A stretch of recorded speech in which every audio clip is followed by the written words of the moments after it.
Okay, have you ever wondered how that new skincare product you saw on Instagram just magically ended up in your shopping cart 5 minutes later? Well, today we're going to decode the powerful, almost invisible world of influencer marketing and its very, very real impact on all of our decisions. Let's get into it.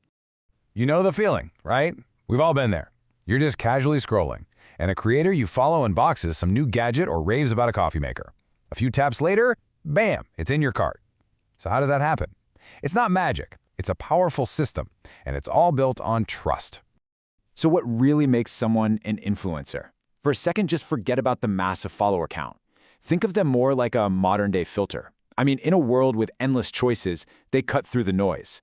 They curate products and ideas specifically for their community. And their real currency, it isn't the followers. It's the trust they've earned, one post at a time. But how do they actually build that trust? Well, it all comes down to psychology. Let's break down exactly why these recommendations from people we've often never even met are so incredibly effective. I mean, just think about the difference here. A traditional ad, that's a one-way street. A faceless brand basically shouting at you from a billboard or a TV screen. It's all polished and impersonal. But an influencer recommendation, that feels like a conversation, like a personal story shared between you and someone you feel like you know. That shift from a monologue to a real dialogue is absolutely everything.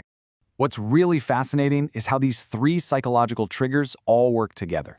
You ever feel like you actually know a creator you've never met? That's something called parasocial interaction. Then you see everyone in their comments raving about a product. Your brain instantly flags that as social proof. And suddenly, you feel like maybe, just maybe, you're missing out on the next big thing. Yep, that's FOMO, the fear of missing out, kicking right in. So just how effective is this combination of psychology in the real world?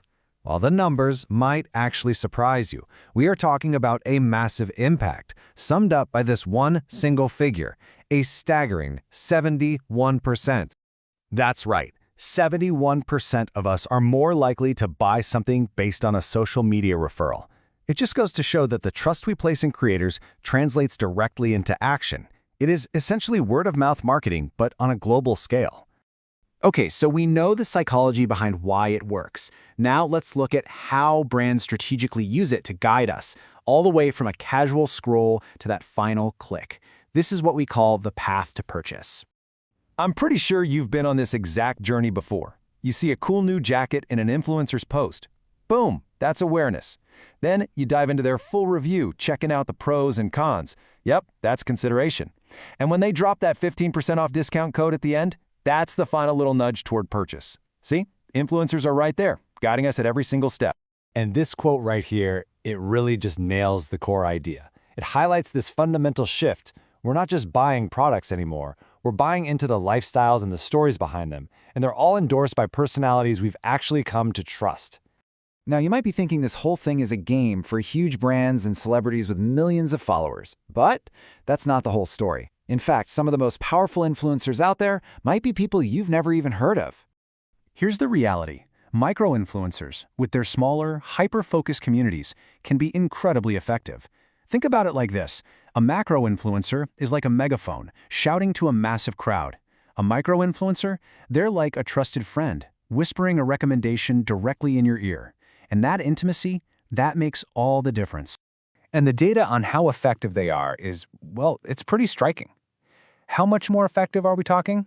Well, the difference can be as high as 60%. That's right. As you can see in this chart, micro-influencers can have engagement rates up to 60% higher than the mega-influencers. And what that means is more likes, more comments, more real conversations. For brands, that genuine connection is absolutely priceless. But you know, this whole landscape is constantly changing. As we, the audience, get savvier, the very nature of influence itself is shifting. And the next big trend? It might actually surprise you. So, what if I told you the next big thing in influencing is, well, not influencing? It's a trend called de-influencing. And honestly, it's completely changing the game. De-influencing is pretty much exactly what it sounds like. It's when creators tell their audience which viral products are overhyped and just not worth buying. And while that might seem like a threat to the whole system, it's actually raising the bar for honesty. It's a new challenge for creators, for sure, who have to balance honest critique with brand relationships, but at the end of the day, it makes a genuine recommendation that much more powerful.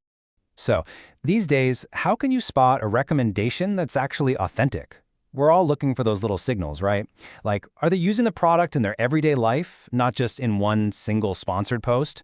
Are they actually down in the comments, answering your detailed questions? And are they being totally upfront about sponsorships with a clear #ad? In today's world, that kind of transparency is golden. It builds trust instead of breaking it. So it really leaves us with this fascinating question.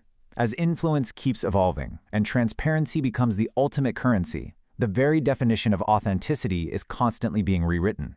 The future of influence probably won't be about who has the biggest audience, but about who has the deepest trust. And figuring out who really earns that trust, well, that's up to us.